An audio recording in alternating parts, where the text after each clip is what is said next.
You are about to witness history in the making.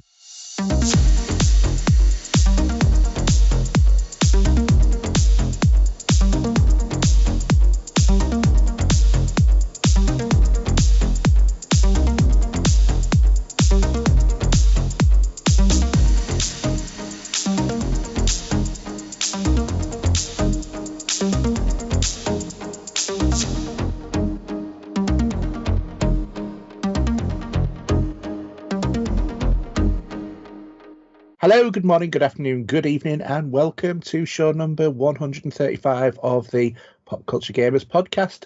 Today is 13th of February 2022, and I'm here, as always, with Steve, who's just got himself quite hot under the collar, talking about some censorship on Sony.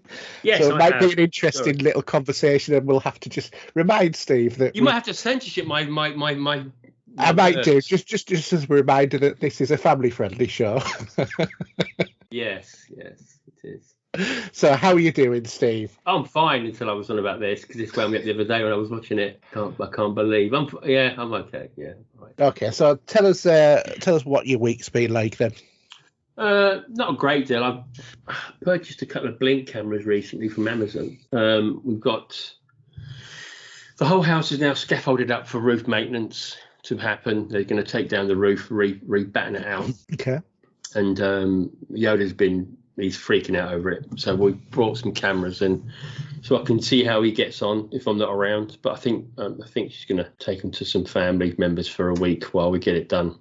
And then I've been running cables in the loft for my electric vehicle charger today, because the company came to do it, but they're not allowed in the loft due to health and safety reasons. So I had to do it. So I drilled a couple of holes, one in, into the loft, clipped all the cable, dropped it down, ready to go. So I've been doing that as well. So I take it you've got permission off your landlord then? I have, yes. He was happy for it. I've just got to sign a bit of paperwork, that's all. So I've got to do that. Other than that, what else? A little bit of vinyl I was after. I found, was able to purchase from somewhere else, which was the Score to Trading Places. I've got the Gold Bar edition where there's only 300 of those available. So it was nice to pick one up. Mm. It's the first time it's been on vinyl. It was one of the soundtracks from Bernard Bernstein I really, really wanted to have in the collection. So yeah, it's pretty cool, really good. Other than that, yeah, my car's ready. My car's ready to go. But I just need a charger in place first of all before they can deliver it. And we'll see how that goes from there, really. Yeah, because it's not going to go very far otherwise, is it? It's not as fast as that one on Forza 5 at the moment I've been using. That was that Japanese electric car. So yeah, it's not much really. Watched a bit of TV, been watching a couple of films. Not playing as many games as I should do, but I've been on my mission for reward points. Mm. So what am I up to now? Because it tells me on there. It will do, won't it? If I go to the right page. If I can find it, that is. Excuse the noise. So my lucky digit numbers at the moment are 15,467. Cool. And how long has it taken you to get that together? Because I've been doing it for 27 days, a 27-day streak. Right. Okay. So yeah, I've been doing the PC searches, which I do anyway, and they all add up on top of that. Xbox have got a few bits and pieces which I've been doing. Doing the daily quizzes. Yeah. Also for achievements as well, believe it or not.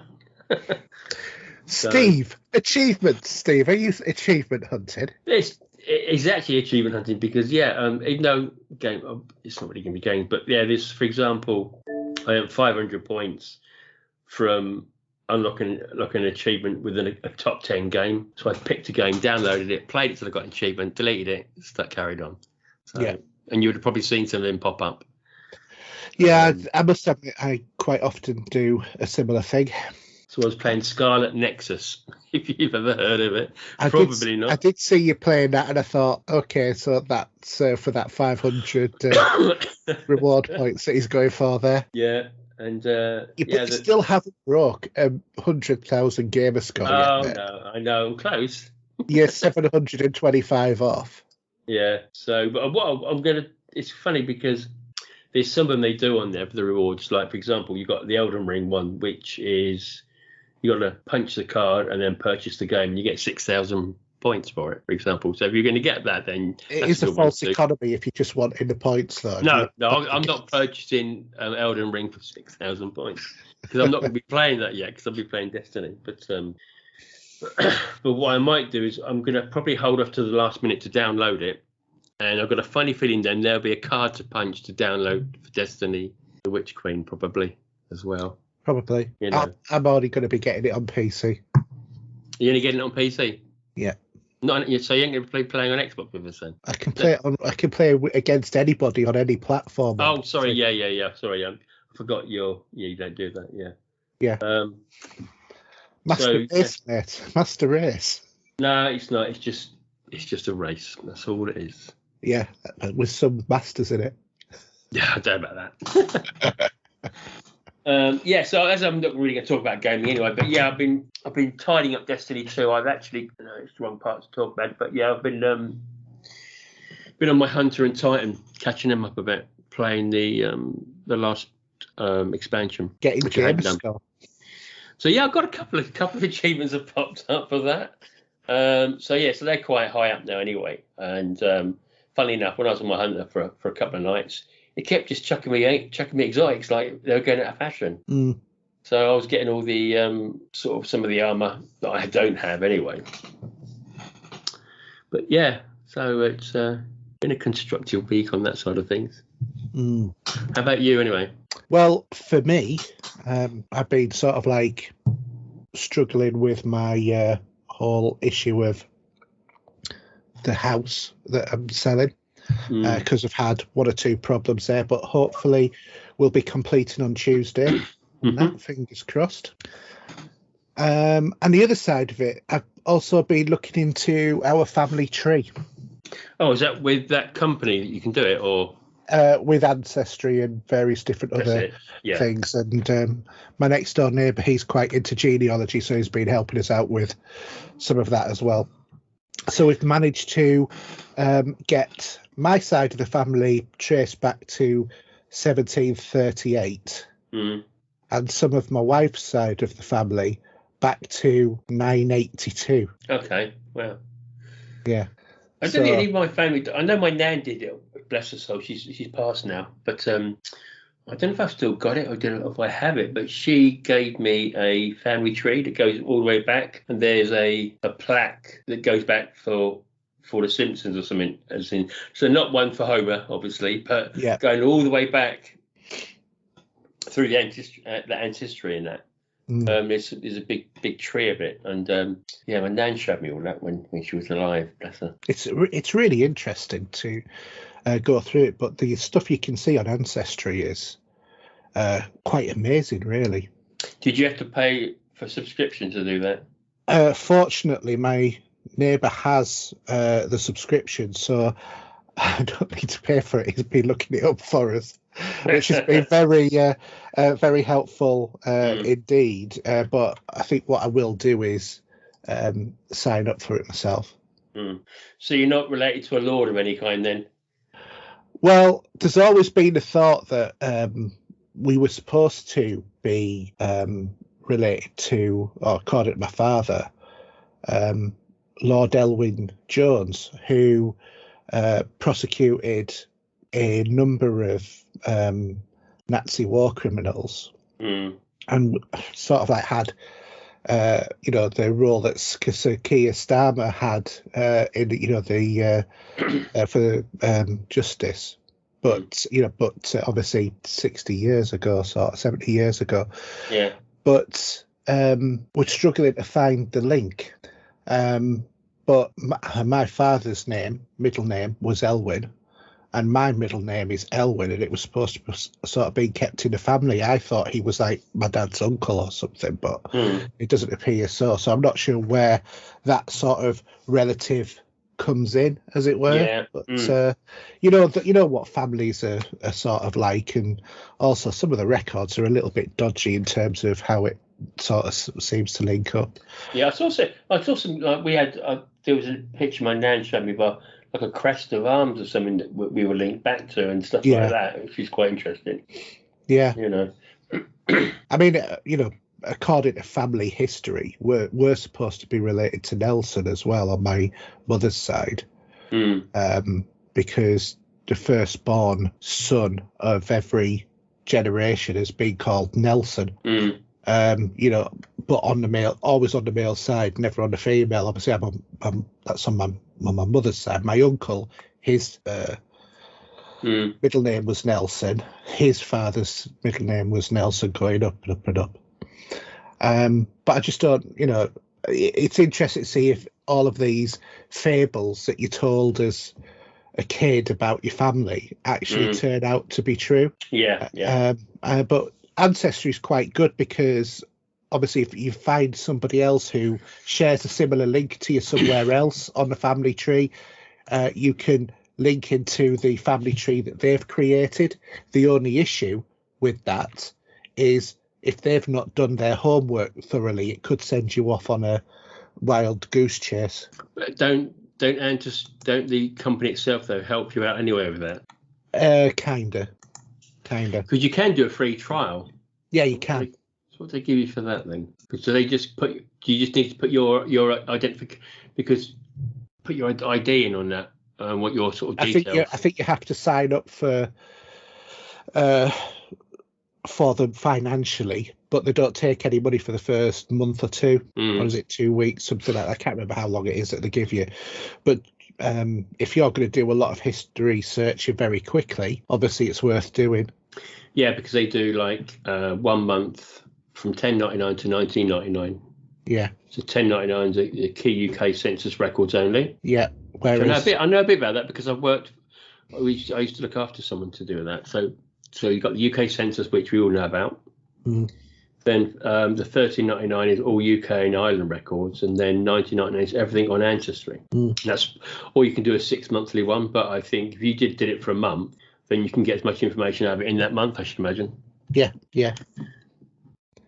So there's still plenty to do on the family tree, but obviously it's.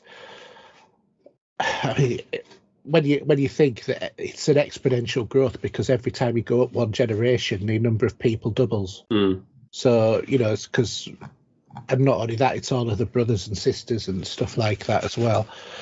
But it's quite fascinating. But the reason why we could trace back my wife's family so far was because we hit a lord, and so when she hit a lord. Then there's lots of information on Wikipedia and other things that's much more commonly available. So then you can suddenly get access to a lot more lineage. Yeah. So yeah, it's all good. It's all good stuff. It's interesting, very interesting. But we've gone back 32 generations on one side, which is amazing. And a lot of it's thanks to the work that my neighbours sort of done, helping us out on that, because. I don't know what your parents were like, but my parents were, there was always lots of aunts and uncles and stuff like that all over the place. And when I say aunts and uncles, you're talking about honorary aunts and uncles. You're talking about second cousins, third cousins, fourth cousins. Yeah, because I mean, my dad. I'm going to announce it on here, but my dad had a very large family from his side. Yeah, and he had a number of brothers and 2 sisters. Yeah. So there was a very large. I think you get that those days. Very large families. Oh yeah, it's where that sprigs out on that, just on that part alone, let alone from your mum's side or wherever, Yeah, but I mean, the only reason why I'm not interested in anything other than just understanding where the history comes from. Because it's nice to know where who do you have in your family tree that is, who is in your family tree? Where they come from? Yeah, I don't know if it's a shame. I wish I had that. I did have. I had a sheet with it all printed out. Yeah. With the whole tree to a certain point, and I don't know if my parents had that or I did. I don't know if I got mine and gave it to me. It'd be interesting to see if I still had it anywhere. But I have also I've been looking at lots of different family tree software as well. Mm. So there's sort of like My Family Tree, which you can get for free on the Microsoft Store.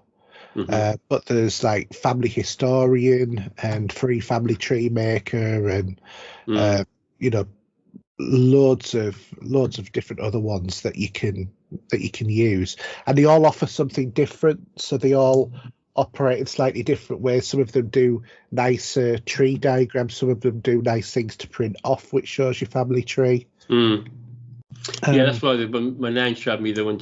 I'm sure she gave it to me, but it was a proper document. Yeah, with everything all done out nicely, And what is interesting as well is some areas when they've archived the records so that you can see them on Ancestry, some of them are sort of like digitized up. So if as you move up and down the register that it's showing you on screen, it'll highlight it and it'll show you the text. And because sometimes these registers are really hard to read the writing. Yeah. But it's you see some of this stuff on the TV with these celebrities, and they go back to being lords. I think they must know it before they do it, just to get a bit of a excitement on the program. Well, I mean, let's face it. You go back far enough, you're probably going to find some nobility somewhere in your family. Yeah. I mean, from my wife's side, it was sort of like 10, 15 generations. But then that suddenly opened up right up until 32 generations back. Yeah. Which is amazing when you think about it. Not like you can have the scenario of like in the movie Twins or something, are you?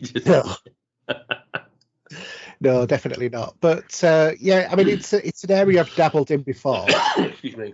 And I did, when my parents were alive, I did try and talk to them and get them to write out the family tree, and it was always one of those things of we'll do it next time, and now it's making it 10 times harder to backtrack over stuff. So if anybody is thinking of doing it and you've got your relatives still alive, ask them for God's sake, because once they've gone, you're going to have a struggle. Get every piece of information you can, is what I would say. Yeah. So other than that, bought a few films.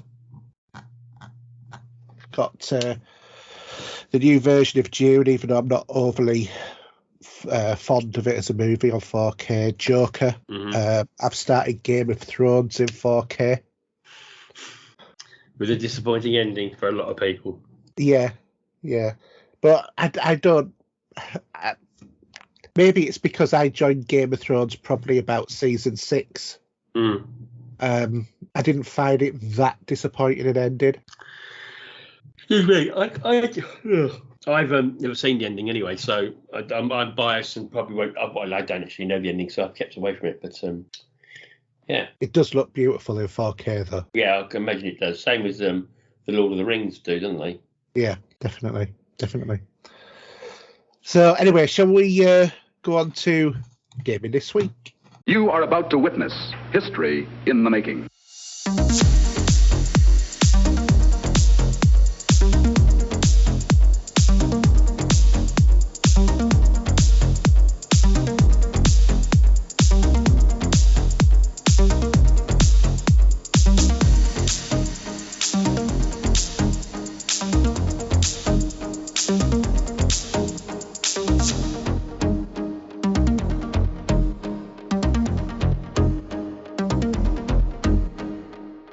All right, so gaming this week, and we've got a few bits of news. First off, there's a new Assassin's Creed game coming out, and this is going to be a spin-off of Valhalla, but it's going to be a smaller game than Valhalla. Do we really need it?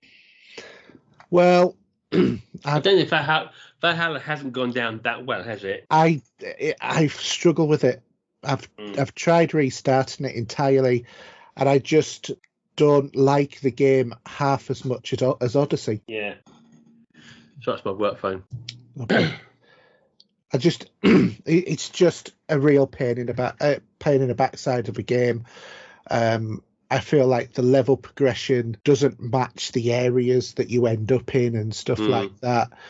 And I just feel like it feels oppressive and dirty, does the medieval England, and it's just after going to like Egypt and to Greece, I just don't like the English setting in the way that they've done it. Yeah.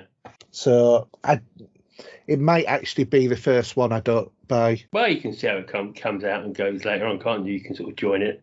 Yeah, I mean, the thing is with it, though, it was supposed to be an expansion, and now they're making it a game. Right. So I do question how good that's going to be in any way, shape or form. So, anyway. Yeah, interesting.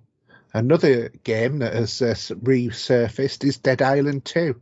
But wasn't there a trailer for that years ago, feels like, if I remember rightly? It was originally mentioned 8 years ago. We saw a trailer for it, and has been stuck in development hell, basically. So it's still in development, and announcements are that there's going to be more information coming soon. Yeah. And I thought that would be just up your street. Do we need another zombie game? Let's have a look at it. Well, I don't know, Steve. Do we need another zombie game? No, probably not. No. And we've got Dying Light 2 at the moment, which I think is still a zombie game, isn't it? Yes. And we've also got the PlayStation 1 as well. So it's not exactly, how do you put it? I mean, I think unless they're going to change it drastically to give you a different sort of gaming experience, it's a bit old hat. Yeah, I mean, I don't think that Dying Light 2's really took off quite in the way that people were thinking it was. No. I mean, I never got on with the first one, but I know you really liked it. How do you find it? Yeah, I mean, I can't remember it now. It's such a long time ago. No, the new one. Have you tried? No, I haven't. No. Isn't it on Game Pass? Really? I'm sure it is. Or I thought it was. Can you see? I'll need to check.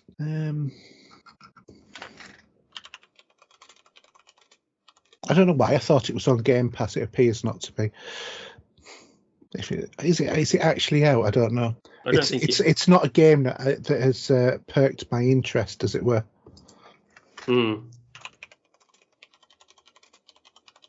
That was released on the 4th of Feb. Oh, really? Yeah, and I thought you'd have been all over that. Possibly, but I don't know.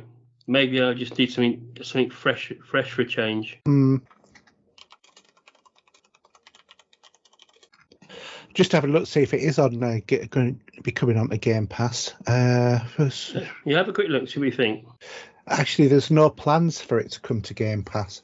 I thought that was one that was advertised as coming on there. So, Dying Light 2, released 4th of February, and is not coming to Game Pass. There you go. Yeah, there we go. Oh, well, I definitely won't be buying that one. What about, so have you heard about Call of Duty? Yes, I have. I've heard about that. That's fair enough. Yeah, so Microsoft, there was a lot of concerns with the Activision Blizzard purchase, and Microsoft have confirmed that they are going to continue to honour contracts and agreements for Call of Duty and other games, and will go beyond, in time and continue to release on other platforms. Which I think it's fair enough, isn't it? I think it makes economic sense for Microsoft, because if you think about it, yes, if they said no more Call of Duty coming onto PlayStation, then some people would abandon the PlayStation for the Xbox, the real super hardcore, can't live without Call of Duty fans. But there's going to be a lot of people who are going to then also abandon Call of Duty and find another alternative. And I think probably more would abandon Call of Duty than spend another £500 to get, £450 to get a console. So it makes sense to still continue to offer it to both platforms, but everybody on PlayStation will effectively be funding the majority of the money that's going towards paying for the Game Pass version that will be given for free to the Game Pass users. Unless, of course, they then offer a Game Pass app on PlayStation. So you use your shiny PlayStation 5 to play a Xbox game through cloud streaming. Yeah, that's true. That's always a possibility. Another one that was interesting was about the Wolf Among Us. So this is the second game in the series from Telltale. or the sequel to the series in the game from Telltale, has been announced with a new engine. Oh, that's good. Yeah, it wasn't a bad game, was it? It was pretty good, actually. Yeah. And then Nintendo did some releases about some new things coming to Switch. If you like Mario Kart, there's going to be 48 new maps coming to Mario Kart, which will cost about £30-40, I believe. And then there's other games such as Portal are also coming to the Switch. Why not, eh? Yeah. So do you want to do the new releases? Okay, right. New releases. Before I do that, have we ever mentioned about Bungie and Sony? Or is that going to be for another time? Because we ain't going to... No, I think we talked about that last time, didn't we? Did we? Okay. Right. I think so. Cool. That's fine by me. Okay. All right, new releases. So we got Infinix on all platforms from the Arcade Crew on the 14th of the 2nd. On the 15th, we got 2 games, Rumbleverse, Dynasty Warriors 9 Empires. Rumbleverse actually is on the PC, PS5, PS4, and Xbox One X, Xbox Series X. Dynasty Warriors 9 is on everything else as well, including PC and the Switch. King of Fighters, PC, PS5, PS4, and Xbox Series X on the 17th, along with Total Warhammer 3, which is on PC. Horizon Forbidden West, PS5, PS4 on the 18th, which everyone's waiting for. The 22nd, we have Destiny 2, The Witch Queen on all platforms from Bungie. Even Stadia.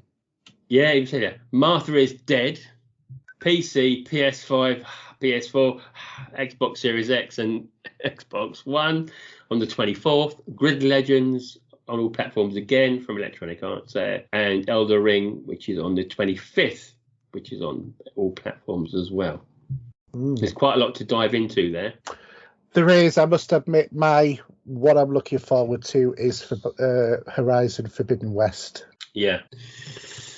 And I know your one's going to be Destiny 2, The Witch. It will be. Yeah, I would like to see Elden Ring at some point, but I can wait for that. I want to see how that plays out.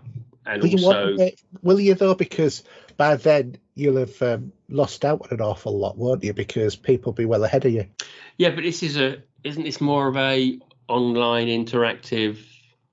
That's what I mean. Yeah, I mean, you can. I don't think that matters too much. It's like starting up and playing a Bethesda game online of another kind. You know, it is what it is. There's people always joining the games late. Yeah, it is. Yeah. You know, and obviously, I'm not 100% sure if this game's for me yet. I mean, if this is more of a Souls game, I'm not sure if I will cope with that. No, mind you didn't mind, didn't you play some of the Souls games? I had played one of the earlier ones, right. but that's about it, though. Okay, we'll have to see. So, subscription-based games, obviously, Games with Gold's well into the month now, but throughout this month is Broken Sword 5, but there's also available 16th to the February to the 15th of March. Will be, can't even read that. Never Yield, yeah. And then Bugs as well on the Xbox 360 platform. Game Pass wise, we've got a few games. We've got Dreamscaper, Telling Lies, and Besieged, Crossfire X, Edge of Eternity, Skrull the Hero, The Last Kids on Earth, and The Staff of Doom. Are all released so far, and then from tomorrow we've got Ark Ultimate Survivor Edition, Infinix, and Total Warhammer 3, and then leaving Game Pass in one way or another are Control, Code Vein, Final Fantasy XII: The Zodiac Age, The Medium, Project Winter, and The Falconeer. And then on Epic, we've got Windbound. It's available now until Thursday, and then from Thursday is Brothers, which is a good a good single-player game where you control 2 characters, one with each stick. Have you ever played that? No, I haven't. I have heard quite a lot about it over the years. Definitely worth a go. Yeah. It really does warp your mind, and especially when the brother that you're controlling with the left stick goes to the right of the screen because your brain doesn't reverse automatically. You're used to the buttons. So anyway, Steve, what have you been playing? I haven't really. I've been playing Destiny. I've been jumping on the other 2 lonely characters that I've not played the last expansion, so I completed that. Also, just because I needed to open up their other traits, which I've not actually done yet, especially from all the ice side of things with the expansion on the moon and that. Yeah. So I've been going through that, and as you say, I think 1 or 2 achievements popped just for completing some bits for the characters there. I did pop onto Microsoft Flight Sim because there was another big world update. Mm-hmm. So I decided just to download that. Yeah. Thought just in for a penny, in for a pound, as I normally do with that. As I say, I did tweet. I've been playing Forza Horizon 5 as normal, as much as Destiny 2, where I go on there for the seasons and I go and earn the cars by doing the point system there for that. And other than just going for a few sneaky achievements in a few oddball games that I'd never normally play, my Xbox is a pretty thin. I must say, though, another game I've been playing, which I've been getting achievements for, and I've been really getting into it for the season. The seasons on this game particularly is quite long, is Diablo 3. Yes, you've been back to that. And my character there, I mean, when we talked about it the last time, which is probably a good 2 weeks ago or so. Yeah. So I've started a new character.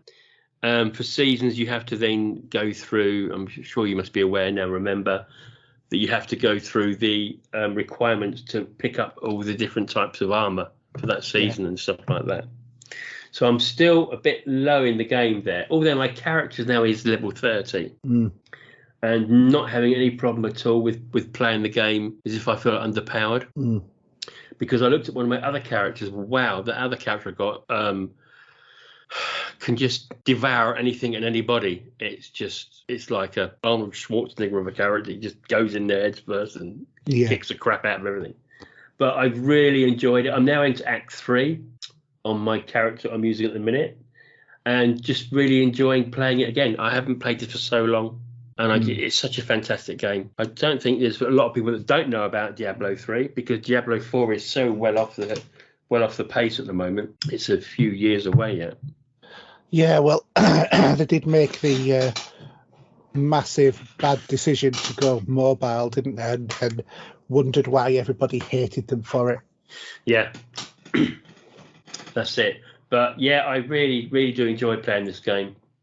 I'll just hopefully if I can carry on with this before the season finishes and just get to the story end and then can start doing the important stuff of going into the portals and doing all the challenges that you do to require to get some of the drops. See if you get into the sheep world like I got into.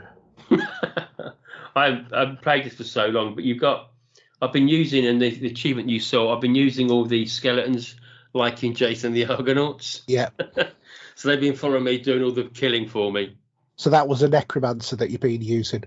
It is, yeah.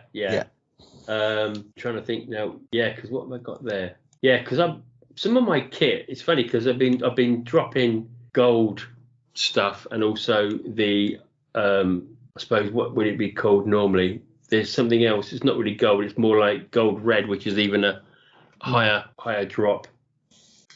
If I go back to my inventory, we go. Yeah, so. Yeah, those legendary drops I've been getting have been happening through just playing the game again. And the way I've been doing it is that I've been dismantling all my blues, my greys, just keeping gold stuff and just dismantling it with the within the wherever the what do we call it? Sorry, sort of tongue tied now. Where your base is, with the blacksmith. Yeah. And keep doing that at the moment. But yeah, it's a fun game. Anybody that hasn't played it should pick it up. I think it's one of those. Yeah, I mean, I know it's probably sacrilege saying it in the Diablo community, but I actually prefer 3 to 2, including the re-release of 2. Yeah, I don't like. I didn't get to play 2, but I just love this. This 3 has really hooked me from the time. So yeah, really good. But other than that, that's about it really. Doing the odd little bit and pieces, for whatever. And really, to be honest, I've been a bit sort of in that position where you've been, where I don't really fancy gaming. Yeah. And I'll just sit and put a film on or something, or just listen to some music, or just chill out.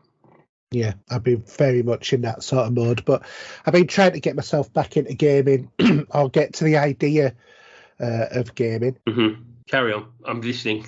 Yeah, sorry, I just muted because I was coughing there. So what I've been playing is I've upgraded my Uncharted Legacy of Theives to the Legacy of Theives collection. Mm-hmm.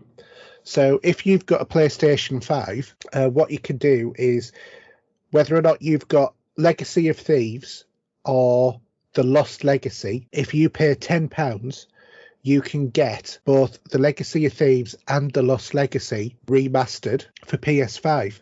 So in effect, if you've only got one of the two last Uncharted games, you will automatically get both of them by doing that £10, which isn't a bad deal, I thought. Yeah. Obviously, what it does, the upgraded version, you can play it in either 4K 30 FPS for a super sharp sort of view. There's the performance mode, which is 1440 or 1080p at 60 FPS.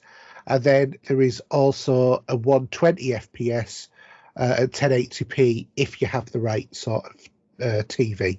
Mm-hmm. Yeah.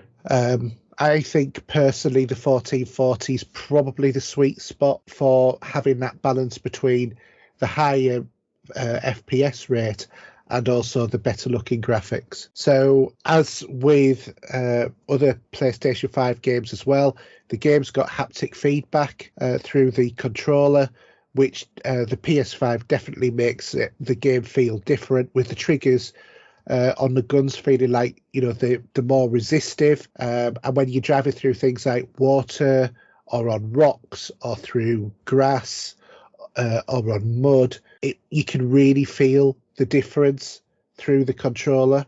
And it's a good example of where all of that works really well. Definitely the best way to play if you want to see it looking at its absolute best, because it does look beautiful whatever mode that you have it on. The shooting, especially on the 60 FPS, feels really snappy and responsive. I think story-wise, the Legacy of Thieves is a great story, but very slow at the beginning. Yes, it is, yeah. Yeah, and obviously not as impactful once you know how it ends, but still a great story. I think that the Lost Legacy game for the PS5 feels a lot more sort of snappy, a lot more responsive, and a lot better paced than the Legacy of Thieves. But obviously you get both free. You get both versions of the two games anyway. So even if you haven't ever played the Lost Legacy, you'll be able to play it on this version. So well worth a purchase for a tenner. Absolutely. And that's it really. Obviously it's still ultimate mountain climbing combat simulator at the end of the day. And I feel that's sort of like its strength and weakness. But it's a good one at that, though, isn't it? It's good. I know you mock it slightly, but I hadn't realised until going back to it just how much climbing there is. Because if you look at Tomb Raider, for example, that seems to divide up a lot of the climbing with other action, whereas, and problem solving and stuff like that, whereas the majority of, or what it feels like the majority of the stuff that goes on in Uncharted is more mountain climbing or climbing up buildings or whatever. Sometimes you feel like you're in Assassin's Creed in the game almost as well.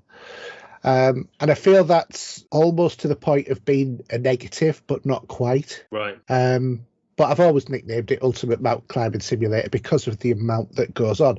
I just had forgotten how much. But there's still brilliant stories, whatever way around that you want to do it. Yeah, absolutely.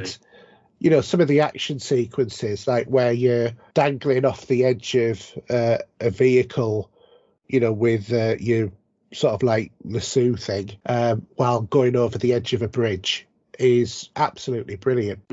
See, I really enjoyed that when I used to play it back in the day. Yeah. Did you ever complete it? The story, not the platinum. I don't think I finished the last one. When you say the last one, do you mean the one that didn't have Nathan Drake? Yeah. Because I did play the You played Legacy of Thieves and The Lost Legacy. I think I did play those. I haven't played the early ones. I have purchased them as a bundle. Yeah. Which is remastered, I think. That's what the collection was. Yeah, the PS4 remaster version. Well worth a playthrough with those as well. Yeah, even though they might seem a bit outdated now. Even though they're a bit outdated, still worth a go because the stories on them are always so good. I'm kind of like a little bit intrigued to see what Tom Holland's take on Nathan Drake's going to be, but I just can't quite bring myself to go and see it. Yeah, I it's a Spider-Man thing. It's in the way, isn't it? No, No? I don't feel he's the right actor to play Nathan Drake. Right. To me, Nathan Drake is somebody who's in his mid-30s. Yeah, he's very. He's like a very young. Yeah. Isn't he, Nathan? If anything. Yeah. That might be its downfall. Maybe I don't know. That for me is what the downfall is. He feels 10 years too young to play the role. I think you would have been better off having even like Ryan Reynolds in the role rather than him. Yeah, if he was to play it later in his career when he's older, that might be perfect. But not. I just feel like it's the wrong time now. But I've not seen the film, so I can't say. So I can't say I know that from watching the movie. But I'm going to the cinema this week, but I'm not going to go and see that. I'm going to go and see Moonfall. You're not going to see Moonfall? I am going to see Moonfall. Oh, are you? Oh, okay. Yeah. I know, but it was either that or Nathan Drake, and I just don't want to see Uncharted. Yeah, I know what you mean. I'll watch it on Netflix or something or other like that. It's not going to be one I'm going to go actively to the cinema to watch. Whereas, I kind of get the feeling that Moonfall's going to be a bad movie, but it kind of like looks like a fun journey to get to be a bad movie, if you know what I mean. So that's Uncharted. The other game I've been playing has actually been on Xcloud, which has been Hitman 3. Oh, okay. Yeah, maybe we were talking about this the other week, weren't we? Yeah, well, I thought I'll give it a go. And it's a full version of the game. It's got versions Hitman 1 and 2 in there as well, because it's a trilogy. Streams really well. Quite impressed with the way, how well it does play streaming to your PC. Feels just like you're on a console. Occasionally, once or twice, the graphics have broke down a little bit, and then they'll come back a couple of seconds later, but mostly it's okay. So this is all the cloud gaming for Microsoft, yeah? Yeah. No, I've tried this bit recently where, I want a quick achievement, so I don't download the game. I'll go and play it on the cloud. Yeah. And it's not too bad. Occasionally there's a line of distortion and it just disappears. Yeah. Now, maybe because we got crap internet. Maybe. I definitely do. Yeah. I mean, my internet isn't bad, but, maybe it's fine tuning they need from it, But, yeah, it's a good way of doing it, isn't it? Just to. Well, also, because of the SSDs now, there's not only a limited amount of space on the console, so it just allows you to get some of that, back by not having to install, which is definitely a positive. Because I don't know about your console, but mine's always online. Oh yeah, it is. Yeah. So. Because I had an update today. All right. Well, I had the update a couple of days ago, maybe. Is this the one that allows you to calibrate your audio? Yeah. Did you see the video? No. I put it on Facebook. Right. Because I was having a little play with it today. Yeah. But nice little extra bit of something to play with. Well, it's constantly improving, isn't it? So. I mean, in terms of your ramp, does your ramp actually have a multi-directional microphone that plugs in so that it can align everything for you? Yeah, it does. Yeah. And I did that a few weeks ago. Yeah. I redid it once I'd put the speakers in place. Yeah. And what you do is you put the mic where your head would be on the chair. Yeah. And then let it run all the tests and then walk back in the room afterwards. And that's it. That's how it just calibrates it. Yeah. But yeah, it was swapping between when it was saying you can have 5.1, 7.1 Dolby Atmos, DTS. My amp was switching from DTS and whatever when it was just testing it out. So have you got Dolby Atmos set up now? I haven't got Dolby Atmos per se, right? Because my amp can't take it anyway. But my headphones can. Right. So even though I've already set it up, I needed to reset it up for some reason. Because when I went and played the app, it said you don't have Dolby Atmos set up. So I went back into Dolby Atmos, set up the headphones. There was an update for the headset anyway. Yeah. And then when I put them on and then played the what they got like, I think Tomb Raider, for example, and a couple of other things. It was all coming up and saying Dolby Atmos is all set up, and it was playing it through that on the headphones, which was all right. Yeah. But yeah, no, my amp isn't for Dolby Atmos anyway, and also that's an extra couple of speakers anyway. Yeah, it's only a couple of. Yeah, I think there's 2 more. I think because I've only got 5 one in here anyway. So yeah, well, I've got 9 on my amp. Yeah. I mean, one day, if I get to move to a place where I'm staying there for life and I can do that, maybe. Yeah. You know, I might up it. But right now, I don't need to. I mean, I get a good enough experience with 5.1 and with the Dolby Atmos headphones anyway as well. They're freaking awesome, that Microsoft set that came out. Not tried them. Yeah, really good. And I'm not the only one, because me and Mark, sometimes when we're playing Destiny, we both got the same headset on. Right. And it's just crystal as the sound between the players as well, and then obviously you can tweak the volume of the noise in the background. It really works well. I think it's really good. But, yeah, I mean, you see, now I'm sort of like to the point of I just don't want headphones on, and because I've got this area where a game which doesn't affect anybody, I can do that. The only time I ever put headphones on is when we're doing a podcast. Well, you see, I can. If I got my amp kicking out loud, yeah, which I can do more during the day, but at night time, I've got the room behind my here is the bedroom, and it's a bungalow, so it's a bit unfair for me to.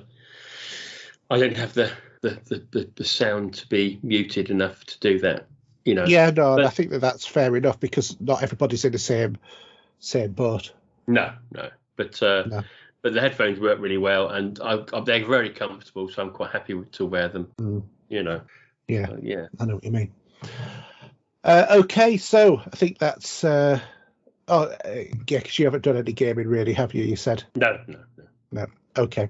So in that case, then let's move on to movies, TV, and streaming. In quest of a better life.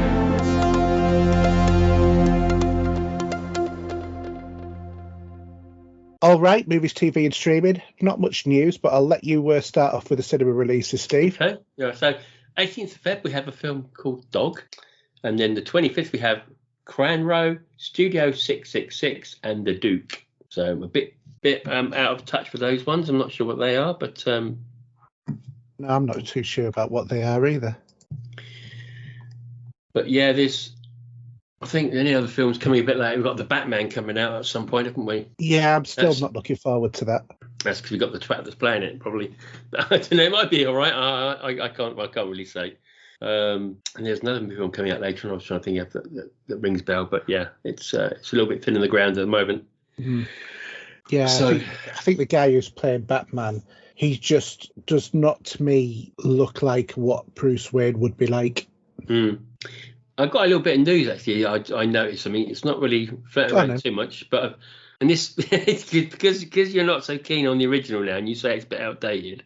But remember Highlander? Yes. Well, I was reading a piece saying that it is definitely being rebooted. Yeah. And it's on the go. Yeah. And they have also got their Highlander, but that's as far as it's got. Who's the Highlander? Henry Cavill. Yeah, I can see that. Henry Cavill's everybody, isn't he, nowadays? He does everything these days, doesn't he? Yeah. I'm just waiting for him to play Queen Elizabeth II in a movie. Yeah, and we're waiting for him to say, that he's going to get the Bond role, but we don't need to talk about that. But yeah, so apparently he's, and I looked on into IMDb, and it is in there called Highlander the Reboot, and it's got him in there as well. So there's truth to the story. Surely it can't be Highlander the Reboot. It should be Highlander. Well, maybe there's more than one. Yeah. Well, whether or not I didn't actually notice if he's going to be Connor McLeod or not. I don't know. It could be just another Highlander story. Yeah, it could be. Because, well, technically speaking, Connor became mortal.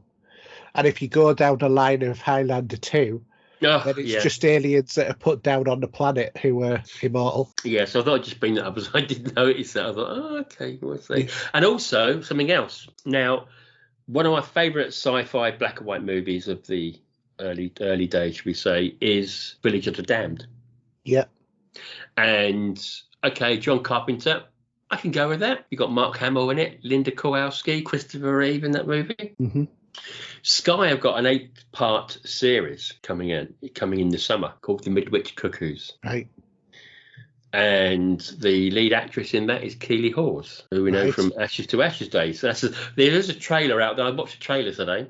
The kids don't have like all silver hair like they did in the original film or in John Carpenter's version. There's very much how would you put it, to be polite, a mixed race of children. Yeah. So interesting to see how that pans out in that show. We'll have to wait and see. But the trailer looks all right. I mean, I just love the original. It's so good. And obviously John Carpenter fan, so I can go with that one as well. But we'll see. Well, we're all John Carpenter fans, aren't we? Yeah, so we have to, with other things in the background, thinking there might be a new Snake Plissken, but we got a new Highlander anyway. Well, thinking about Snake Plissken, I have dropped on a pre-order for Escape from LA in 4K. Even though it's a terrible movie. I've got the soundtrack for it. Yeah. Which is great, and it's coloured vinyl. It's all right. Good score, but the film's dreadful. It is. Now, whether or not I'll pick it up just to say I've got it in the collection, I don't know. But right now, I think I can sort of take a miss on that at the moment. No, I've bought it for the collection more than for the movie. Because you might never play. I mean, is it on pre-order now? Is it? Yeah, it's on pre-order. While you're reading out the DVD Blu-ray releases, I will have a quick sneaky look and see what it. Because I've got others on. I've still got 2 others on pre-order, which is RoboCop and American Werewolf in London. Yeah. I think one of those is actually delayed, if I remember rightly. But yeah, I have my reservations about that second movie. It is a terrible movie, but hey ho, it's still Snake Plissken. Anyway, let's go to the Blu-ray and DVD releases, and really not a lot. So 14th of Feb, the pick of the crop is Father Brown Season 9. Oh, let me have a look at the list and I might tell you otherwise. DVD. And on the 21st is Galaxy of Terror, a sort of Aliens rip-off from about 1980 something. Yeah, I'm just having a little bit of a go through the list. Oh, Young Guns 2 weren't too bad, actually. Do you remember that? I was never a big fan of the movie. Yeah, there's not a great deal there, is there? No, it's really, really poor sort of Fortnite. So, yeah. So I've just looked at, before we move on, I've just looked on Amazon. Yeah. This one comes 2 discs with a load of cards. Images. Is that the one you gone for? Yes, it is. For the pre-order. When's it coming out? February the 21st. Yes. Yeah, it's got a load of cards, a couple of discs, and like a badge or something or other with it, or a... I can't see it. It's all just a white screen now. When all right. I'll wait till it turns up. All right, no worries. You've ordered it. Okay. Yeah, so it looks... It is what it is, isn't it? I haven't watched it for a while. It's been a little while. It's not like a fine wine. It doesn't mature with age. I think I would recommend you get the score though on vinyl. That's pretty good. I do like that. That is out. That's why I got it from Amazon. So yeah. Okay. Do you want to do the cinema charts and Blu-ray charts? So here we go. So in at 5. Well, at 5 is Encanto. From 15 up to 4, we have Last Night in Soho. Still at 3, No Time to Die. From 1 down to 2, we have Ghostbusters Afterlife, and up from 2 to 1, we have Dune. Okay, Blu-ray DVD chart. So here we go. From 2 down to 5, we've got No Time to Die. In at 4, we have Ghostbusters, a triple pack. In at 3, Last Night in Soho. In at 2, Ghostbusters Afterlife. And from 19 up to 1, we've got Dune. Don't you find it's the most weird time of that we've ever had with movies? Because when we first started doing this show before COVID, you would never have a movie in both of those charts. And now the chart is dominated by the same movies all the time, in whichever one you're in. It's a weird time to be. Yeah, because I think they have been coming out a bit quicker, haven't they, as well? A lot quicker. Even though I've noticed this now, Sainsbury's don't really stock a lot, for example. Tesco's either. Oh, I've given up on my local shops to get Blu-rays and DVDs. It's ordering from Amazon or HMV or Zavvi, maybe. Or Zavvi, yeah. Yeah. Zavvi, if I'm not too bothered, and I'll know that it'll arrive at some point in the next 10 years. Yeah. I say it's a bit of a real shame, but do you know what? When you're after the certain collections or, special editions that are coming out these days for 4K and that, you're not going to see them in the store anyway. No. You won't do. And especially some of the other ones, the real bigger ones, like your Spider-Man set and stuff like that, you won't see them in there. No, but you do see them in like the local HMVs and stuff like that. But I told you that I've been going through the Marvel universe with my son. Oh, yes, you have been. That's right, yeah. So you've been going through them chronologically. Yes, so we got up to Doctor Strange, and something strange has happened. Go on. My version of it has disappeared. Sorry? My version of it has disappeared. I bought it in 4K Blu-ray. I wouldn't mind. Actually, that's one film I wouldn't mind having. I do like Doctor Strange. That's a class one, that.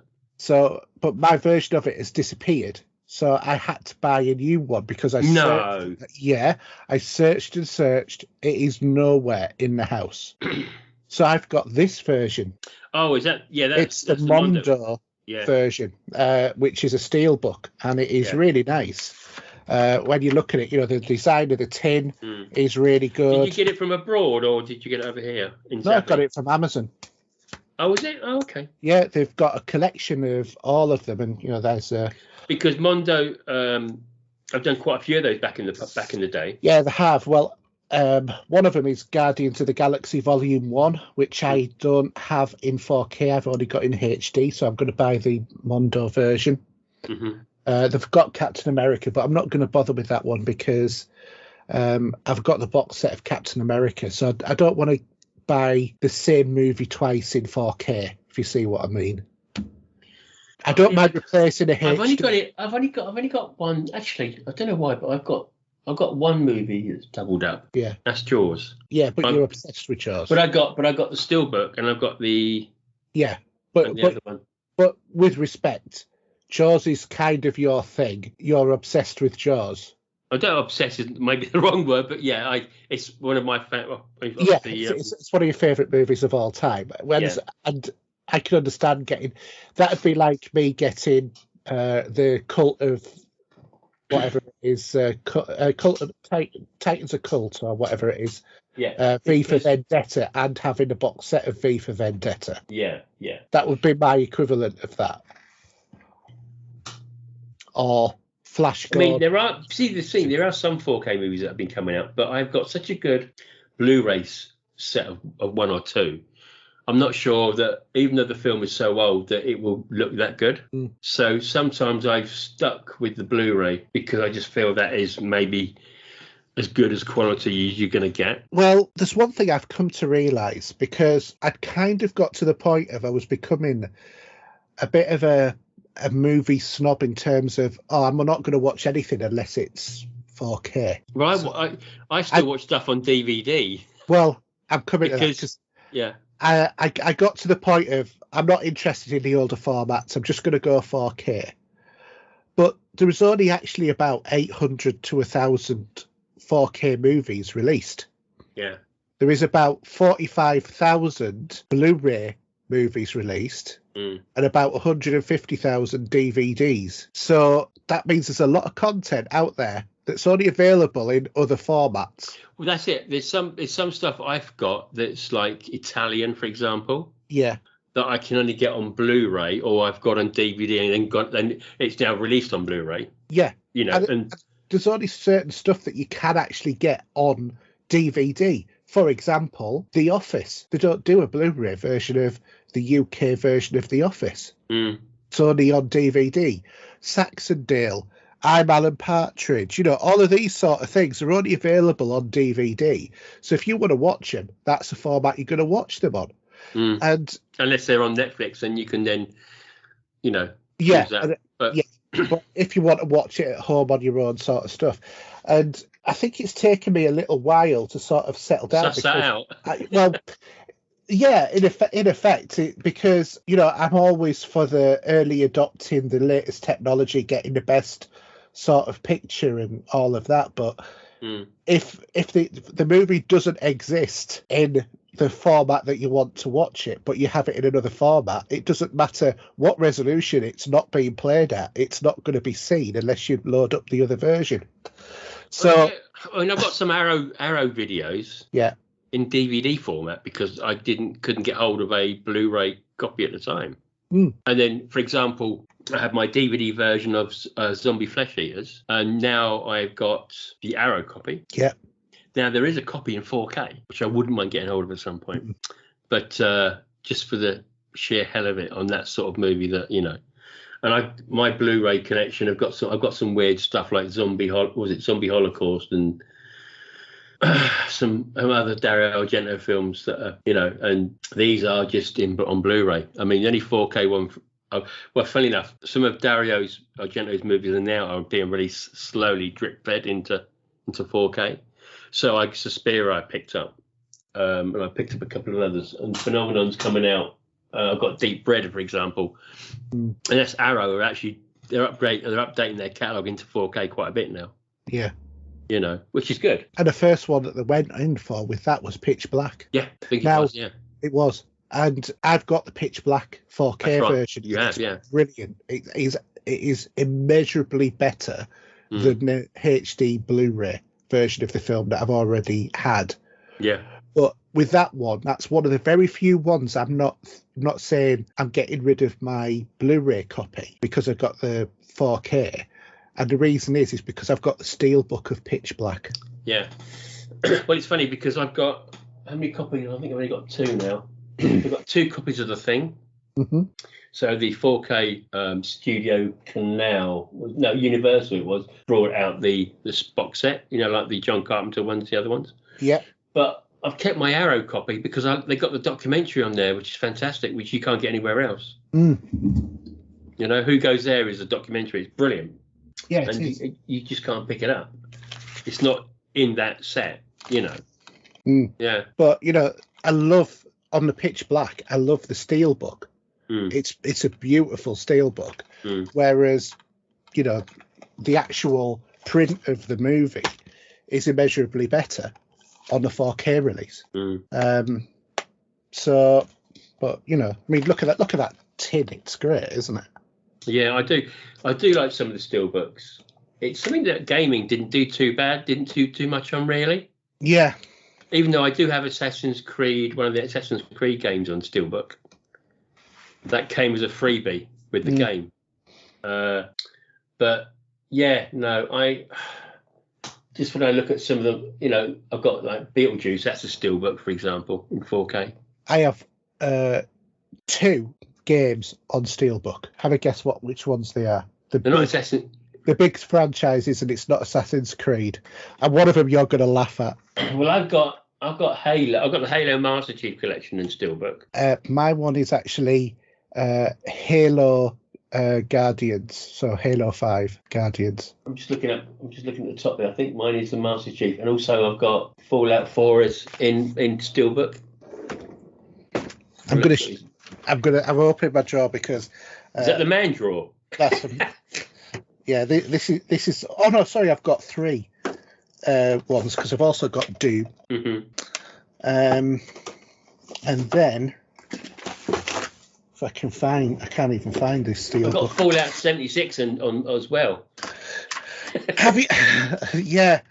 Have you actually played it? Yeah, the disc has been out more than once. Yeah, I think maybe. I don't know. Twice. But now I don't need to use that because you can just download it on Game Pass, really. So it's not so much of a problem. Yeah, I don't buy it. Is my one there? I'm not sure if it is. Yeah, I've got the Elder Scrolls Online in Steelbook. God knows what possessed me to get that on Steelbook, but it did. Excuse me, if you can still hear me, I'm just going to have a little look now. I'm curious. Let me have a look. They're up here on this shelf. On the others don't fall down. And this is terrible radio as such anyway, because no one can hear us. So that's the Origins one. That's nice, Steelbook. Which is nice. Pull out the 76. Fallout 4. Fallout 4. How did I know that you would have the Fallout games in Steelbook? Yeah, and Master Yeah, Chief Collection. yeah. So I must say I am jealous of your Assassin's Creed Origin. that is a lovely looking, as you can see. It is a gorgeous tin, is that? Yeah, that came as a freebie when I got the game on the standard box. Nice. So I threw away the box and put it in there. So, but yeah, some people really do go in for the steelbooks in a big way. Mm. And I get that. I mean, they do look nice. I've got Blade Runner on Steelbook. Yeah, you did. I think you did. Yeah. I mean, I've got other ones there. I've got all my Star Wars are there. But two Batmans, Batman Returns and Batman. They're in steelbooks. Mm. And I've got another steelbook actually, but it's is it Blu-ray DVD? And that's a David Niven movie, which was only I think funny enough. Casino Royale. Actually, no, it's not actually. If I put it out here, it's a black and white. It's a black and white and colour film because it goes into black and white and colour. Okay. A Matter of Life and Death. Yeah. Oh, is that the one where he's the airplane, the Spitfire pilot who loses his legs? No, that is Douglas Bader in Reach for the Sky. Is it? This one here, he should have died when he jumped out the plane. Yes, I remember that one. That one. Yeah. And there's a big court. He has to go on the stairway to heaven. They try and trick him. Yeah, I remember that one now. And the lady in it, her there, she was in Planet of the Apes. Right. She played one of those roles. Okay. As well. But yeah, that's actually, this is a Blu-ray still. Yeah, I mean, it's a lovely looking one there. It's great. Yeah, it's nice tin. But the thing is there is so much that's already available on the older platforms. Like, for example, I've got the Planet of the Apes, a TV series. Mine's DVD. Yeah, mine's DVD as well. I think you got the same set, haven't we? Actually, go on, how can I just get hold of that? Yeah, that's the one I've got. Yeah, that's the whole complete TV show. Yeah. Yeah, because they don't, I mean, I suppose if they did, they got to do some work on it. And that's the thing. So there's going to be a lot of things that are never going to be released. So this is DVD. Yeah. The water margin. Yeah. Which I need to get Monkey, actually, at some point. Do you own that or not? Have you got it? I think you haven't, you? Do I own Monkey? I think you got Monkey there. That's it. But that's Blu-ray, isn't it? Yeah, Blu-ray. But the water margin, which is something very similar in a way. Yeah. But it's only in DVD. That's all you're going to get in. Yeah, it's funny, isn't it? How, it's like I've also got the complete series of the Twilight Zone, but that's on Blu-ray. Yeah, that's right. But it's just weird how all that works. Yeah, but for example, like Star Trek, you're not gonna see DS9 in anywhere in the near future on anything other than DVD. Because there's no plans to transfer it to. I'm not throwing away my Star Trek DVDs. I'm not throwing away those. No. I think I'm stretching around here because it's just. Even if you replace, yeah. That's one season, three colour boxes. Yeah, no, I've got those ones. Yeah. But I couldn't part with them. Is that sad or what? To be honest, a little bit, yeah.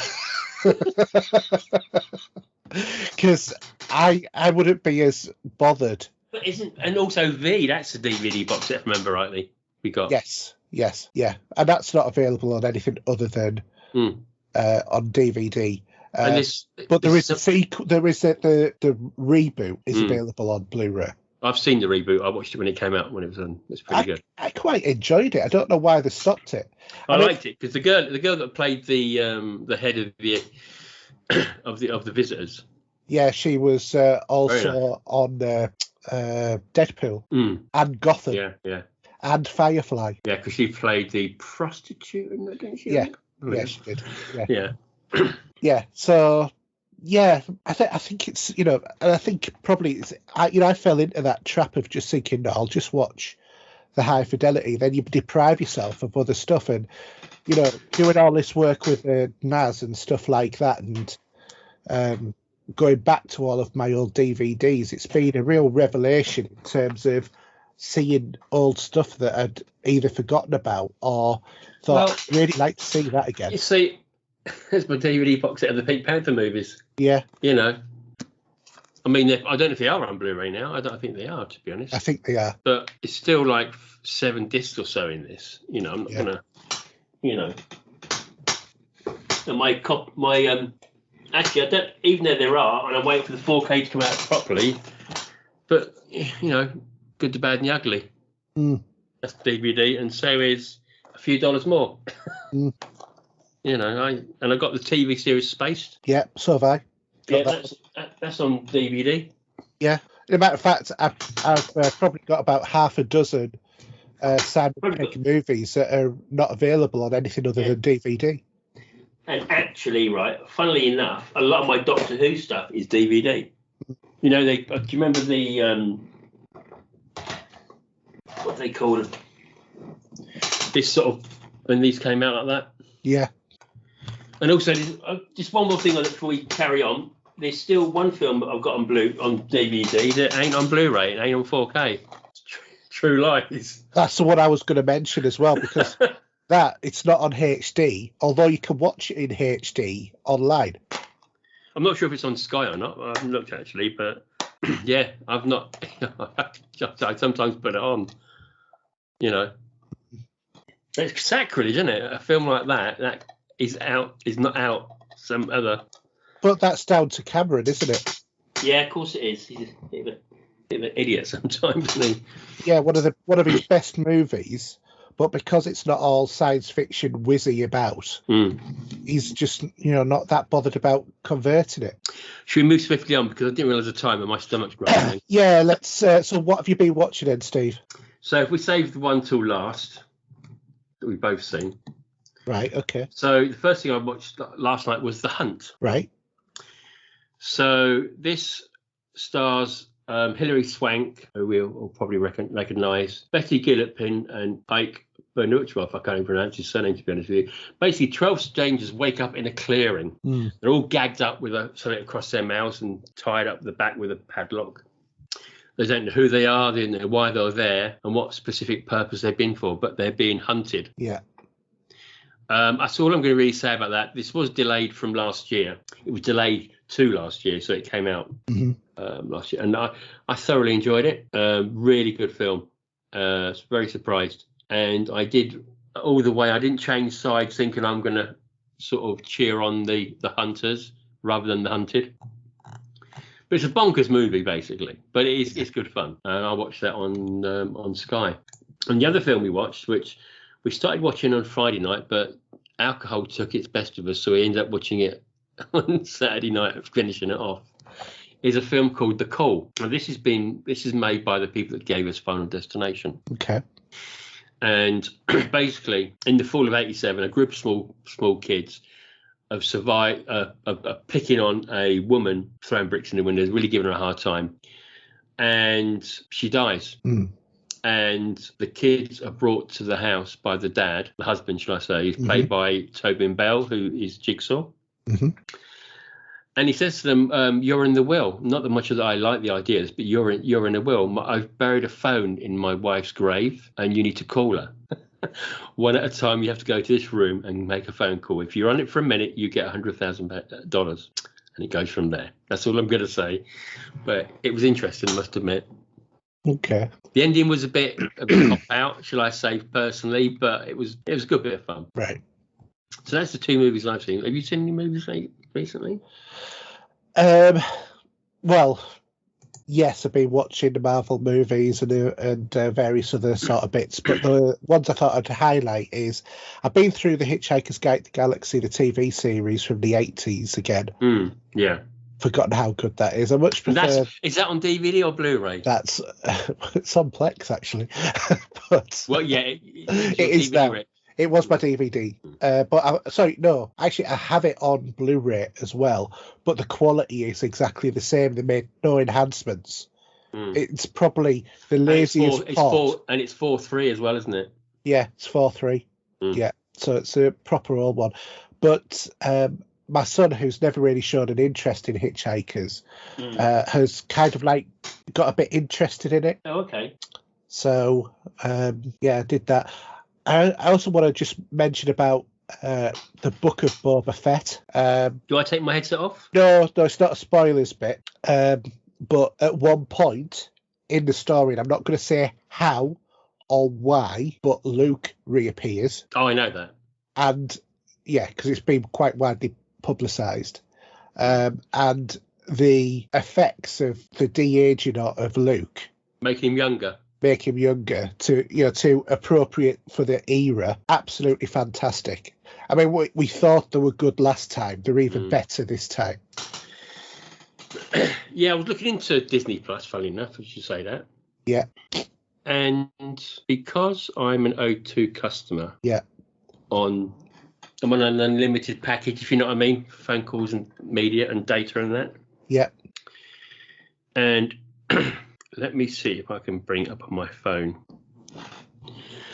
So it says here I can save £2 because my tariff with O2. It says here that you can have Disney Plus for $5.99 a month. It's worth it.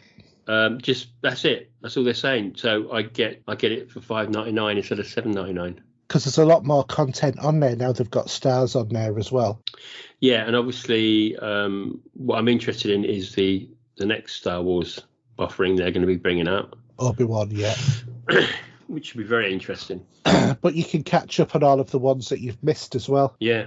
Because you haven't seen The Mandalorian, have you? No. And you haven't seen Book of Boba Fett. No. You haven't seen Hawkeye. I've seen little. I've seen WandaVision. I did enjoy that. What about Falcon and the Winter Soldier? I have seen a little bit of that. Yeah, not the whole thing, though. No. So you've got lots to watch then. Oh, good, yeah. And plus the fact you can see things like Eternals and stuff like that on there as well if you haven't seen those at the cinema. Yeah. What about the movie side? That is payable, isn't it? Or something like that? No. Movies are all free unless it's a one like they did with Black Widow, where it was online and at the cinema at the same time. But there's only been 2 or 3 movies like that. All of the movies are free.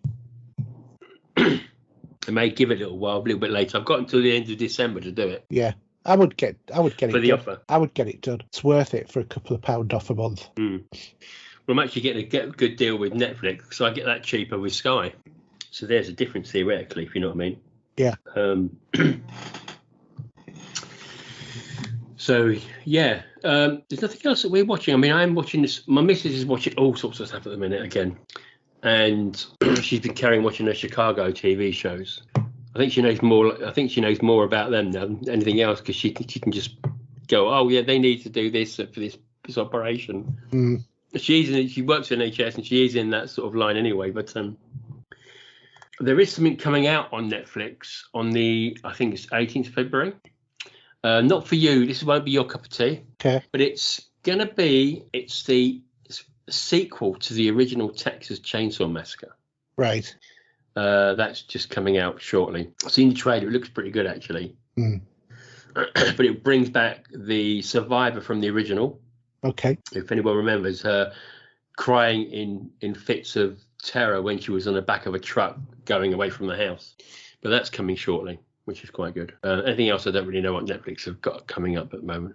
There was something else, I think. I can't remember what it was. But. There is a new series with Steve Carell of Space Force coming out.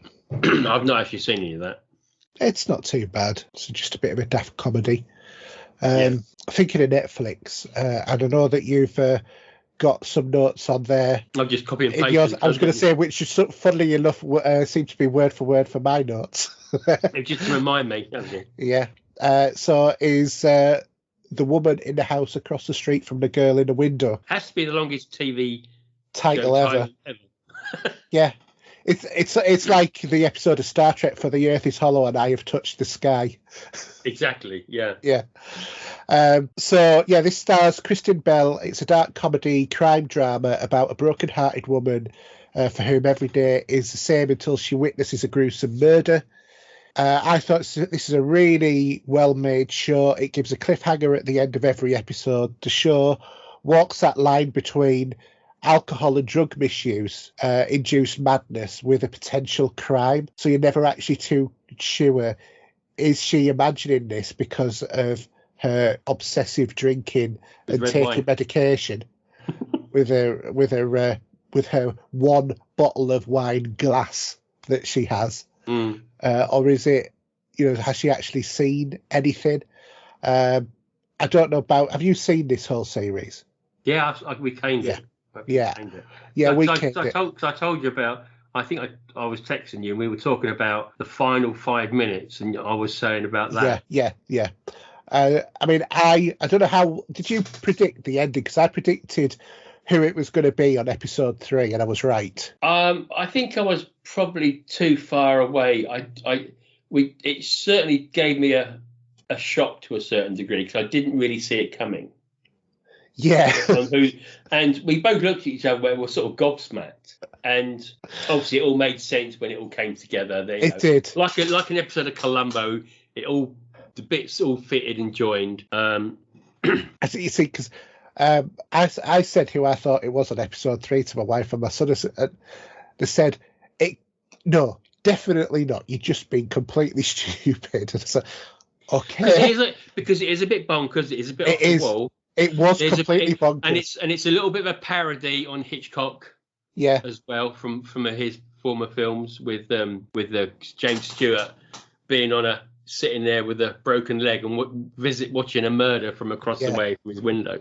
But even though I'd got it, and there was times when I was thinking, I've said it, I've put it out there, and I shouldn't have done it so early, and I second guessed myself, and then I just kept going back. No, there's a consistency. I can see it, and there was just something about, and I just, and I'm talking very vague. So obviously we can't spoil this at all for anybody. They've got to watch it. You've got to watch it. But it was a great getting there. That's the thing. It was. Yeah. And the funny thing is, I kept saying, "Oh, could it be this person? Could it be that person? Or whoever could have done it? Could it be? Could them?" But it was just very well put, very much in parody of itself anyway. And yeah, it just worked. My missus loved, because when we started watching, my missus, we'll watch this. She loved it as well. She really did enjoy it. Yeah, this was not my wife's. Up until then, we thought this isn't my wife's sort of show. But she thoroughly enjoyed it. I said, let's just try this because I think this looks intriguing. I have no idea what it'll be like. What is it? Watched it, we caned it. While you're just saying that, there's another show I recommend a show that you should watch. And I'm gonna have to go the hard way of doing this. If I delete, I'm gonna there. Let me go on the phone and do it. It's because the only reason I'm saying this because they they are working on a second season, and I'm gonna have to do a weird way of getting to the show. So I'm going to have to go to the Big Bang first, and then I'm going to have to go to Katie Coco because she's the star of this TV show. And if I can find if I can just go to see all, because they are making a second season at the moment. This is called The Flight Attendant. I've heard of that. Yeah. Now, with the way that this works with this Netflix show, is similar to The Flight Attendant. Right. Because she wakes up in bed to a dead body. Okay. And she's not sure what's going on. And that Katie Coco really played this well. Yeah. And she was going mental over this because she didn't know what was going on, And there is a second season being filmed at the moment. I watched that on Sky. If it's worth checking out and having a little look, see what you think. If you watch the first episode, it'll probably pull you in to watch the rest. Yeah. There's 16 episodes on that show. I'll have a look at that. But the great thing about this, because I absolutely love this show, I would recommend it to anyone. My wife loved this show, which was even more of a shock. So I thought, right, I'm going to try and push the envelope here. So you were opening another door somewhere, were you? Yeah. So I said, why don't we try this one? And it was Archive 81. Okay, I've not seen it yet, but go on. Right, okay. So Archive 81 is technically... They've classified it as a horror. Personally, I think it's more of a supernatural drama, but, whatever. But the story it's about an archivist who's hired to restore a collection of tapes, who finds himself reconstructing the work of a filmmaker and her investigations into a dangerous cult. So it's a sort of like drama, mystery, mild horror, supernatural sort of thing. The story's really intriguing and quite compelling. When you look at, when I only saw the first half of the trailer, and when I first went onto it, and I thought, I wonder if this would be the thing I could get my wife into. I didn't realise it would go in a direction it would. Otherwise, I would have never have suggested it. But I did suggest it, and she actually, even though she says, "Oh, that did my head in," she definitely actually enjoyed it because she wants to watch it again to understand it. I think she might have mentioned this to me and my missus because she's watching something called The Cineman at the moment. Yeah, but so it's not a scary series, is Archive 81. Couple of jump scares, but very predictable sort of jump scares, and very cleverly done because there is an interaction between the guy who's restoring the video and the woman who is creating the video. Right. And it's all linked up with all of this other stuff. And I'm not going to say any more than that, but well worth watching. And there are links to lots of different people in the show as well. So it's like really quite an intriguing sort of story. Like I said, there is a very mild horror stroke supernatural element to it. And the end of the series, you think it's going to be all nicely contained, but then sets up in its last scene a potential for series 2. And I really hope that they go for. I'm going back to the previous one. That one sets up really well, but the way that this one starts, it finishes, it sets itself up for a good series 2 because there is something that happens at the end which is very interesting. Great show to watch, so I would recommend Archive 81. Now, you've met my missus, you've heard me talk about her for years, about the sort of things that you know she doesn't go for. Guess what I've got her watching, and she's loving it. Go on. Have a guess. Think horror, think comedy. On Netflix. It's not in your DVD collection. It might be on Netflix, though. Is it a film or a TV? It's a TV series. Oh, is it the one that was based on a movie from original? Like I Know What You Did Last Summer, for example, that show there, or no? I've actually got a watching Santa Clarita Diet. Oh, I remember that. Yeah. I don't think I got to the end of it, to be honest. I really like that show. It's such a shame that it ended, but I really enjoyed it as a show.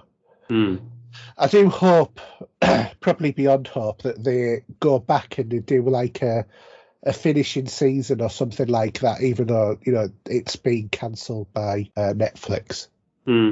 Because sometimes they do go back and do that, don't they, if there's enough demand for it. But yeah, that is so far out of my wife's comfort zone, you would not believe. It would be like me saying I'd go to a flower show. In a matter of fact, probably even less likely than me saying I'd go to a flower show. Although not now, because I definitely wouldn't ever go to one anyway. But yeah. So that's my watching. We better move on, mate, I think. Okay, so we'll go on to our listener questions. John, what's happening to us?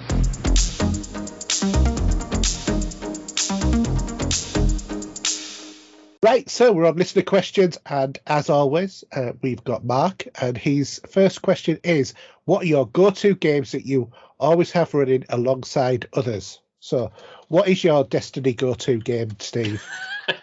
Yeah, I know, isn't it? I'm tagging along Forza and Destiny at the moment. I sort of bounce between the two of those.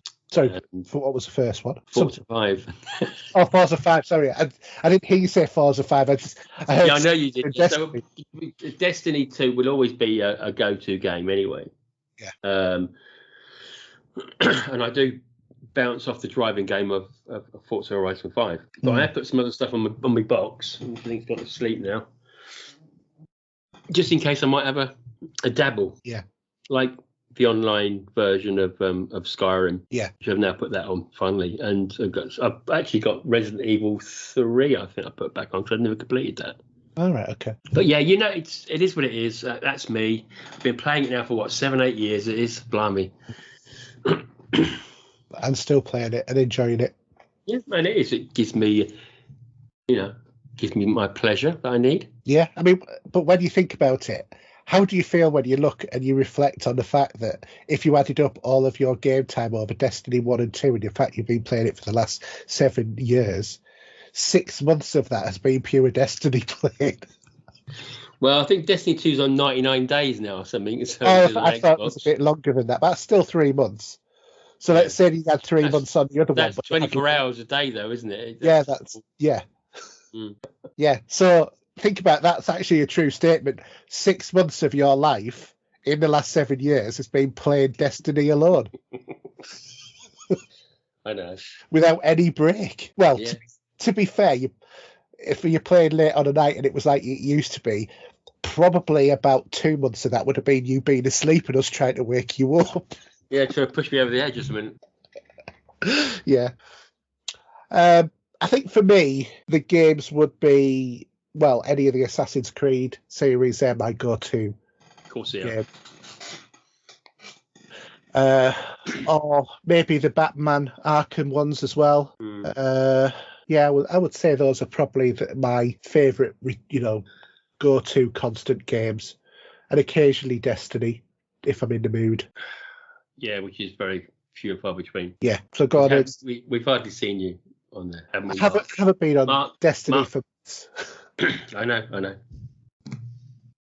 I know you tried to get me interested in the dungeon stuff on the 30th anniversary, and I just thought, I don't care. I'm not interested to have over Destiny at the moment. Okay. So you're not even going to play... Oh, you are going to play Destiny, the Witch Queen, are you? Yeah. Yeah, okay, we'll see. Maybe not on day one. Well, day one would be like you're queuing for service for 5 hours, but yeah, we'll see. Okay, question 2. Okay, from Mark. So we got, what are your biggest releases for the rest of this year? Well, the biggest release for me for the rest of this year so far is going to be on Friday, because it's going to be Horizon Forbidden West. Mine's not out till November. Starfield. We'll see what goes on between them, but yeah, that is for me. What about I forgot what it's called, Elden Ring? Is that a big one for you? It looks amazing, but I want to know more about it, and I think when the reviews start to hit in the next week or two, just see how it pans out. I don't think I want to be bitten wrongly with it. I mean, there's all that hype train going on about it, but we'll see. I'll wait and see what the reviews are like. I think potentially another big one for me is going to be Saints Row, the new one. And maybe Final Fantasy Origin. Yeah, I'm not too sure. I can't think off the top of my head at the minute. I'm too tired. I think at the minute my brain's switching off. That's fair enough. But I'm sure there'll be something else that'll be coming along. I'm sure it is. I'm sure there will be. Okay, let's go on to Paul Wilson then. So Paul's asking, have you ever paid scalper prices for any of your past purchases? If so, what was it and how much over the RRP price? And was that compelling reason for making the purchase? I can answer this in a way that you won't like. Well, go on, fire away. Okay, I paid recommended retail price for Fallout 4, and that was a scalper price. Whatever. I haven't actually. No, I think, to be fair, not from the gaming point of view. Retail price is a scalper price nowadays with the cost of them. I'm going to be buying the Horizon. That's going to be scalper price because of how much Sony games are now. And also, are you paying for the upgrade? Are you paying for an upgrade as well? No, I'm going to get the version that's PS4 and PS5. Yeah. I think it's free upgrade. Are you going to get Elden Ring as well then? Are you? No, it's not one that's not your bag. No, okay. Definitely. I not got time to do it, but for gaming side, no. But vinyl is a slightly different game, all together. And I'm not going to go down that road tonight. It's too late. Well, you paid £200 for the Star Trek collection of CDs, didn't you? No, that wasn't £200. That was 100. I think it was 100. Do you know what it's worth now? About 1,000. I went on to Discogs because I was watching a video the other night, and you can go into Discogs and you can go by your highest, what you got there is worth the most and what it's paid for. Yeah. And that box set is going for £600. I can imagine. Which is unreal, really. And some of my collection, some of the vinyl are £200 a pop. You know, I think actually Persona 5 box, my Persona 5 box set, that's in the same. I think it was about 170. But yeah, I really wish. I know that you bought it, but I really wish I'd got that Final Fantasy VII remake vinyl set. I was playing it with that actually. I love it. It's brilliant. Yeah. I think I'm not sure what price that's going for these days on eBay. If you've ever looked for it. I think it's about £100 on what do you call it, on Amazon. Yeah, £95.50, and that was what, 40 quid? I think it was a bit more than that. Oh, was it 60? Something like that, I think. Yeah. So when I go into my collection and I go to sorting for high value, maybe that's already in there. So Star Trek original series is £672 and 72 pence. My original copy of Halloween from John Carpenter is £330, but I've actually got a signature on it now. So I got it signed, so that'd probably bump up. Now here's a really weird one, right? Because they just suddenly decided to quit. Daft Punk, yeah. Mm-hmm. Random Access Memory, it's a great album. I got that. £311. Wow. Unknown Pleasures from Joy Division, I got the original of that, 252. Persona 5 vinyl soundtrack, 196. My Star Trek the Motion Picture vinyl from La La Land Records, 196. Skyrim box set, 185. Here's another interesting one. Passengers. Do you remember the film with Chris Pratt? And I found that there was one. It was on Amazon already. You know, you just can't pick it up. 168. Wow. And it goes on. I mean, my most valuable one. Have you gone into Discogs, started doing that yet? I've got all my collection on there. Yeah, you can sort by max value and high to low. Yeah. So my max value one is Eric Serra, The Fifth Element original motion picture soundtrack 2LP Mondo release, which is £111. Yeah. Second one is Hans Zimmer's Interstellar original motion picture expanded edition 3LP, £92.50. Thomas Newman Skyfall, £63.79. Pet Shop Boys actually £63.16, and REM Out of Time 60, and Queen Live Killers 54.61, and then David Arnold Casino Royale £54.05. I'm trying to find that because I'm going to go down my list. Jeff Russo Star Trek Discovery Original Series Soundtrack 2 52.54. Bohemian Rhapsody's like 41.36. Blade Runner's 40 quid. Which Blade Runner's that? The Vangelis Blade Runner. Jeff Russo's Star Trek Picard 38.19. Jeff Russo Star Trek Discovery Original Series Soundtrack Season 1 Chapters 1 and 2 36.31. Yeah, my CD collection for Star Trek Motion Picture from La La, that's 117, that one. Wow. My Portal original soundtrack, remember that game? Great game. That's 110. But it's funny because I don't think where is my picture disc in there. That is a. See, I should put on my CDs on here as well, shouldn't I? Yeah, that's what I've done. All my soundtrack CDs. Yeah. The ones up there, which is Planet of the Apes TV series, for example, stuff like that. I've got all that on there as well. It's really weird how it all goes. And like some of my original pressings, the 12-inch single, it's just ridiculous.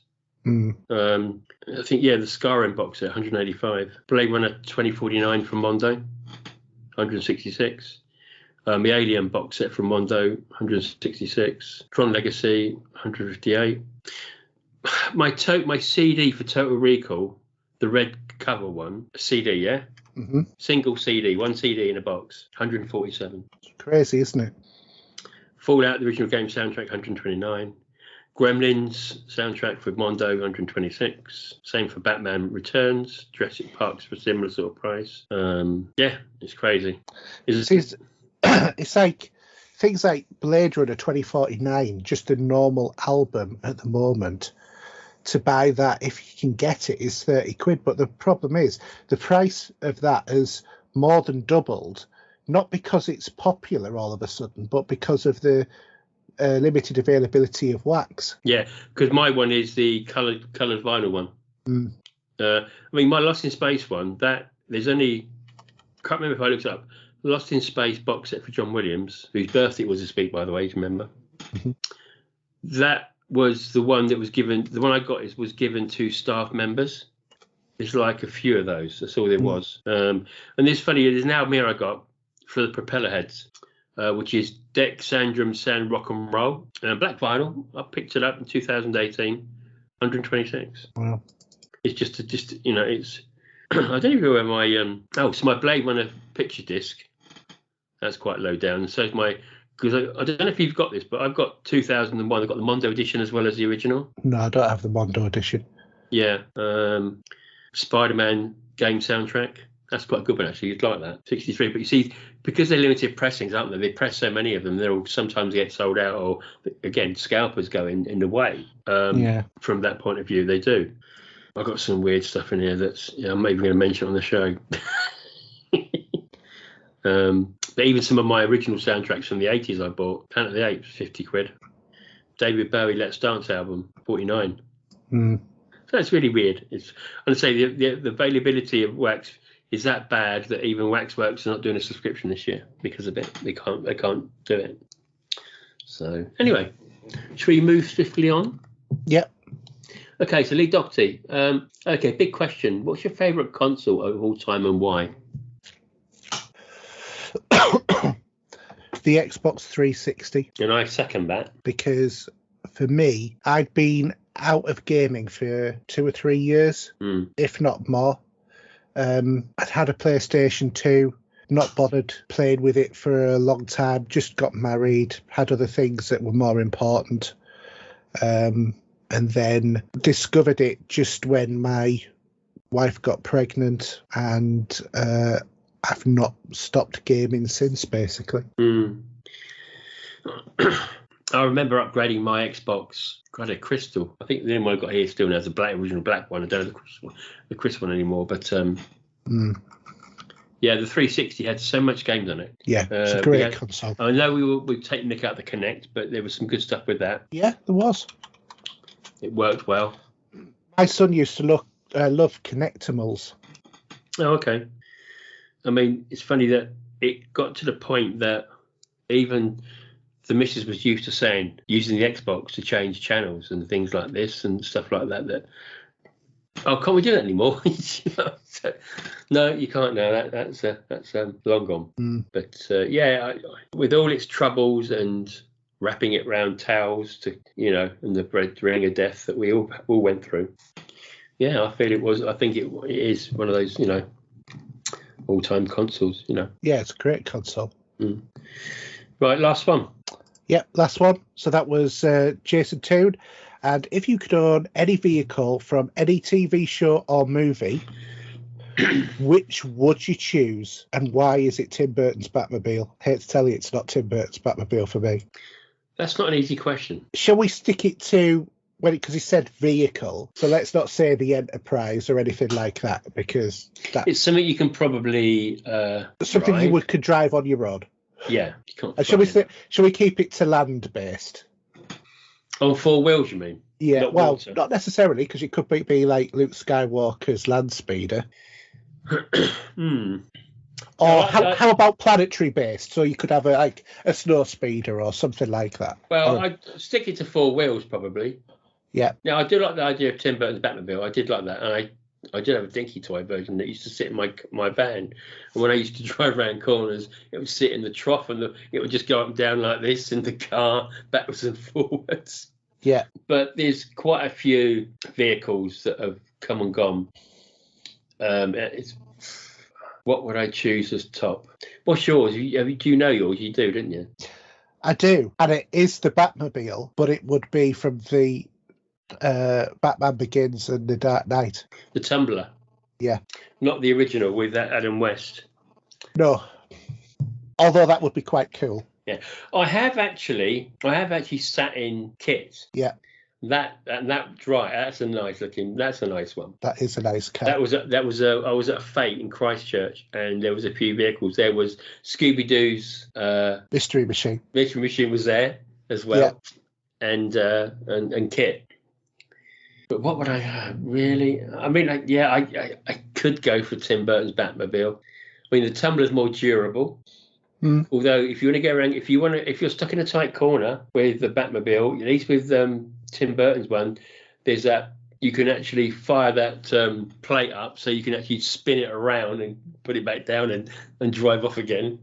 Yeah, but with the Tumbler, it's more like a tank, so you would just reverse up over whatever was behind you anyway, or go through a wall. Yeah. Oh, and then I am very, very much got a soft spot for the DB5. Yeah. And there's quite a lot of vehicles that I've seen at Bewley for the Bond 50th anniversary that I could put in there as well. I think for me, the one, if it actually worked, because obviously it never did, it was 7 different vehicles, but would have been the Lotus Esprit. Yeah. Because I mean, I would have just gone for a Lotus Esprit full stop, but the one that could go underwater, James Bond style. Yeah, that's got to be up there. I mean, Tim Burton's Batmobile was something special. It was. And was a Lotus. So was a Lotus. That was good. Yeah. So was a Tumbler. They were all good. Yeah. And as I say, there's been many Bond vehicles over the years. I put my hand on Goldfinger's Rolls Royce. That was something I shouldn't have done, but it said, please do not touch. But I went, yes. And I've actually been next to Chitty Chitty Bang Bang as well. Cool. Because that was in Bewley as well, actually, funny enough. Oh, right. So recommend going there. It's good fun going that place. Yeah, I'm going to say Tim Burton's Batmobile. I think I'm going to go for that one because it's as much as I do like the Tumbler and I do like the idea how the Tumbler works, because nothing's going to stop you rolling in that, is it? No. All you're going to do is cause a load of mayhem and devastation of vehicle parts splattered all over the floor. Yeah, and just the jumps it could make and stuff like that with rocket power. Yeah. Cool, I like that. That's a good question, that. Yeah, it was good. Right, okay. Well, I think we're there then, aren't we? That's the end of the show for this week. So, Steve, do you want to do your domestics?